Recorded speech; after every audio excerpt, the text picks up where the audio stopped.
Hello student, welcome to political science department class. Student, आज हम जिस विषय पे जिनके बारे में बात करने जा रहे हैं वो हैं जीन जैक्स रूसो।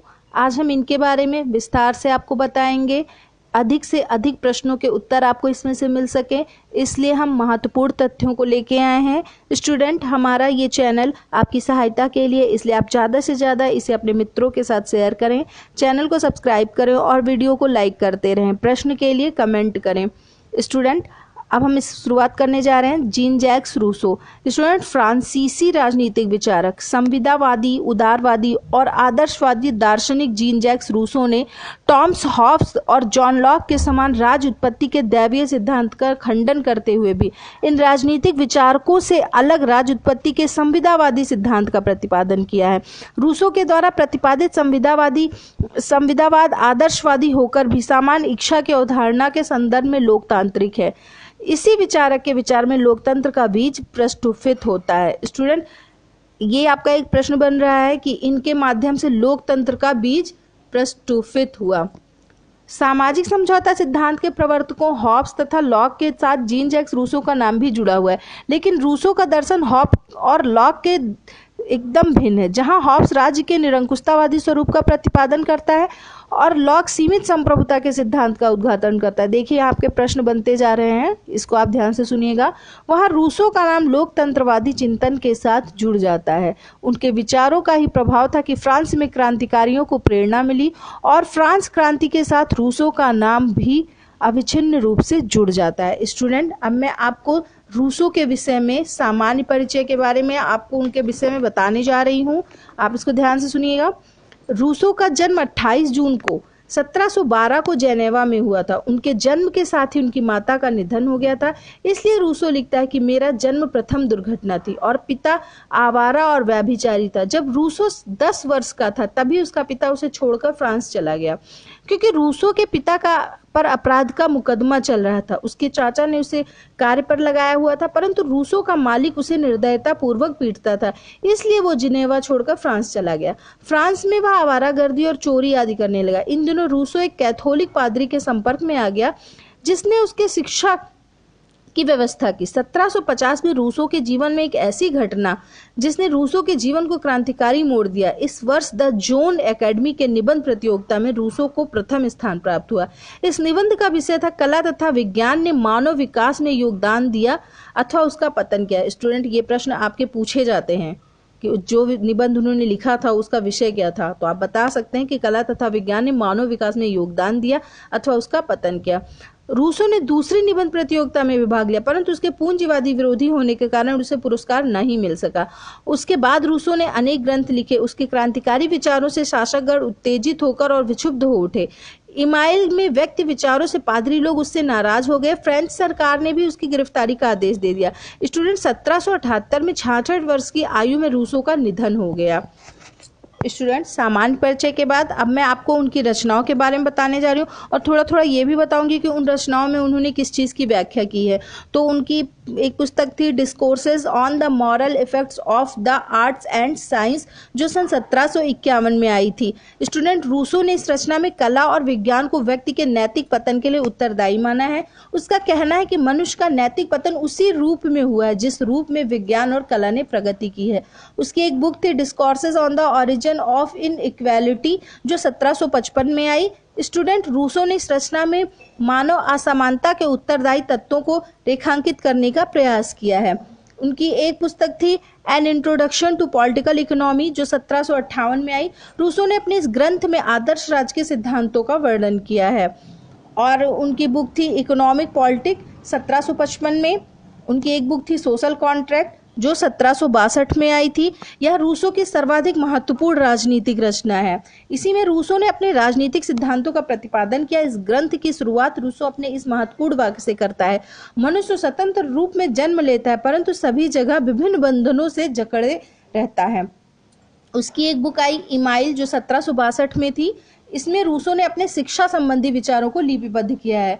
स्टूडेंट, इसके अलावा उनकी एक पुस्तक थी कन्फेशंस, और फिर था द इमाइल, जो 1762 में थी, model constitution for Poland and Corsica. Student, ये थी जीन जैक्स रूसो की रचनाएं। स्टूडेंट, रूसो की रचनाओं के बाद अब हम उनकी पद्धति के बारे में जान लेते हैं।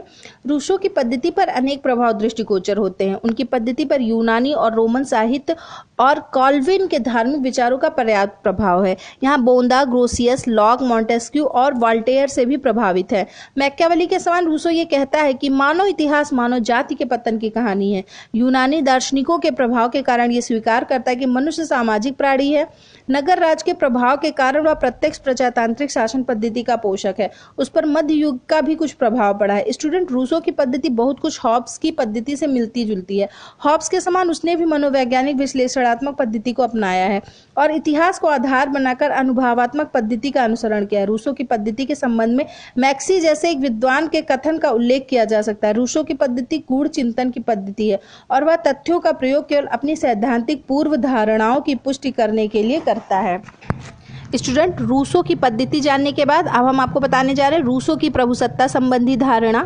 रूसो ने संप्रभुता को सामान्य इच्छा में निहित माना है। बोंदा और हॉब्स ने प्रभुसत्ता के विचार से राजा की निरंकुश सत्ता को पुष्ट किया था। रूसो की यह विशेषता थी कि उसने इससे जनता की सत्ता का समर्थन किया। रूसो के अनुसार प्रत्येक व्यक्ति संप्रभुता का भागीदार है।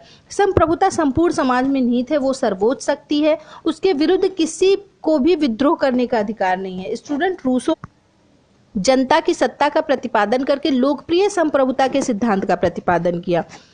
मैं आपको फिर से बता दूं कि रूसो ने जनता की सत्ता का प्रतिपादन करके लोकप्रिय संप्रभुता के सिद्धांत का प्रतिपादन किया। ये आपका एक प्रश्न बन रहा है।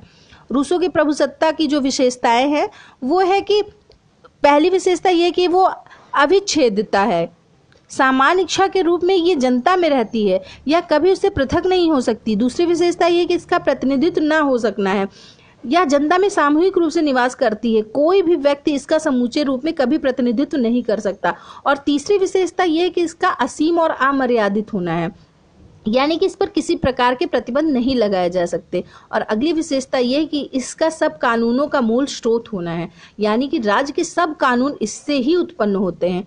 और इसकी एक और विशेषता अविभाजिता है, यानी कि समूची जनता में इसका निवास होने के कारण इसका विभाजन संभव नहीं है। स्टूडेंट, इस प्रकार रूसो ने जनता के असीम, मर्यादित और अविभाज्य संप्रभुता का प्रतिपादन किया। उसके संप्रभुता के सिद्धांत में हॉब्स और लॉक दोनों के विचारों का समन्वय है।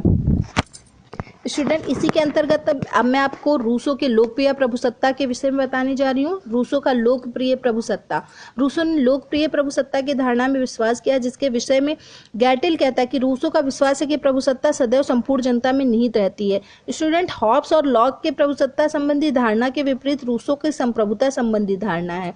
हॉब्स के सामाजिक समझौता में एक व्यक्ति एक निरंकुश शासक की स्थापना करते हैं और अपनी तमाम शक्तियां उसको हस्तांतरित कर देते हैं, यानी हॉब्स निरंकुश राजतंत्र का समर्थक है। वहीं लॉक के सामाजिक संविदा में व्यक्ति सीमित शक्तियों वाली सरकार की स्थापना करते हैं और उसे सीमित कार्य सौंपते हैं, यानी कि लॉक व्यक्तिगत स्वतंत्रता की वकालत करते हैं। हॉब्स निरंकुश राजतंत्र का समर्थक है और लॉक व्यक्तिगत स्वतंत्रता। निरंकुशता का कट्टर विरोधी और स्वतंत्रता का महान पुजारी होने के कारण रूसो लोकप्रिय प्रभुसत्ता की धारणा को स्थापित करता है, जिसमें हॉब्स और लॉक की प्रभुसत्ता संबंधी धारणाओं का समन्वय देखने को मिलता है।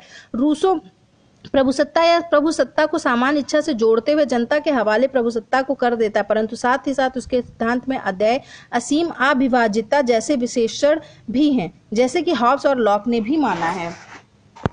स्टूडेंट, रूसो के लोकप्रिय प्रभुसत्ता के बाद अब मैं आपको बताने जा रही हूँ रूसो के स्वतंत्रता संबंधी क्या विचार थे। रूसो स्वतंत्रता का मसीहा है। उसने बड़ी ओजस्वी भाषा में स्वतंत्रता का गुणगान किया है। उसने कहा है कि स्वतंत्रता मनुष्य का परम आंतरिक तत्व है, यानी कि वह स्वतंत्रता को मानव का आवश्यक गुण मानता है। स्वतंत्रता मनुष्य को नैतिक बनाती है और उसमें उत्तरदायित्व की भावना जागृत करती है। रूसो के अनुसार स्वतंत्रता का अर्थ मनमाना कार्य करना नहीं है। सामान्य इच्छा द्वारा निर्मित कानूनों का पालन ही स्वतंत्रता है। सामान्य इच्छा के अधीनस्थ रहकर ही मनुष्य स्वतंत्र रह सकता है। सामान्य इच्छा द्वारा निर्मित कानून का अर्थ है स्वनिहित कानून और इसी स्वनिहित कानून के पालन में स्वतंत्रता निहित है। स्टूडेंट, अब हम कह सकते हैं कि रूसो ने स्वतंत्रता का सकारात्मक दृष्टिकोण प्रस्तुत किया है। रूसो इस बात में विश्वास करता है कि कानून के अनुसार जीवन व्यतीत करना ही सच्ची स्वतंत्रता है, क्योंकि ऐसा करके व्यक्ति अपनी इच्छा का ही पालन करता है। रूसो के दर्शन में स्वतंत्रता का विशिष्ट महत्व है। सोशल कॉन्ट्रैक्ट का आरंभ इस प्रसिद्ध वाक्य के साथ होता है, मनुष्य स्वतंत्र उत्पन्न हुआ है परंतु वह सर्वत्र श्रृंखलाओं में जकड़ा हुआ है। इसका अर्थ है कि मनुष्य को स्वतंत्र होना चाहिए। प्राकृतिक अवस्था में मनुष्य स्वतंत्र था, आज मनुष्य स्वतंत्र नहीं है, क्योंकि अधिकांश राज्य सामान्य इच्छा पर आधारित ना होकर शक्ति पर आधारित है।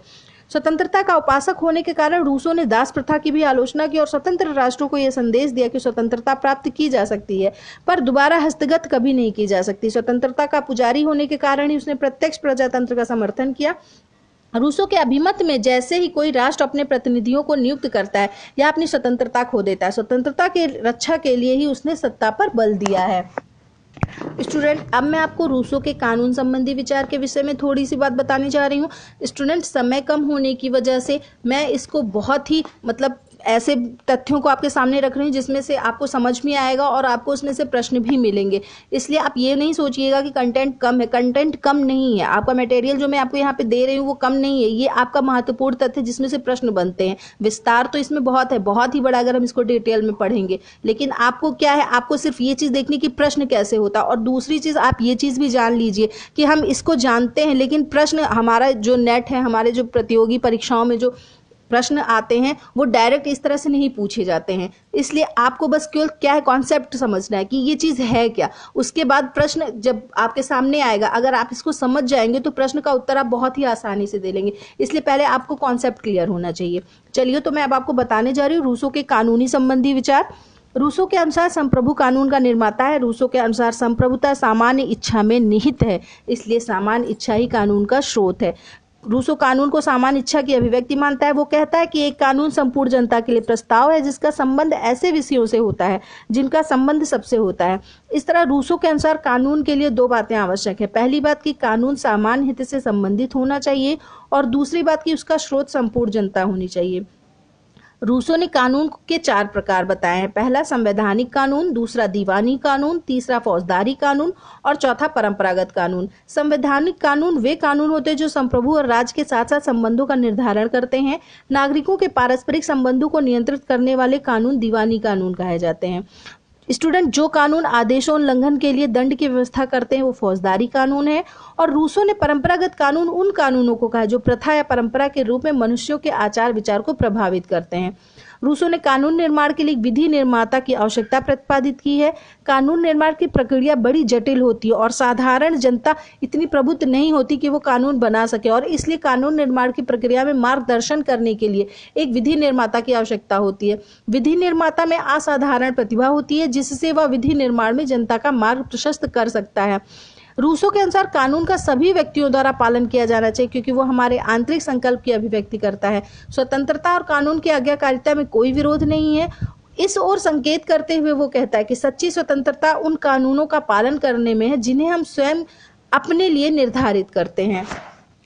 स्टूडेंट, आज समय की कमी के कारण मैं क्षमा चाहूँगी। आज के लिए हम बस इतना ही। हम अपने अगले वीडियो में रूसो के विषय में और विस्तार से आपको जानकारी देंगे। स्टूडेंट, ये चैनल आपकी सहायता के लिए, इसलिए आप ज़्यादा से ज़्यादा इसे अपने मित्रों के साथ शेयर करें, चैनल को सब्सक्राइब करें और वीडियोज़ को लाइक करते रहें। प्रश्न के लिए कमेंट करें। Thank you student.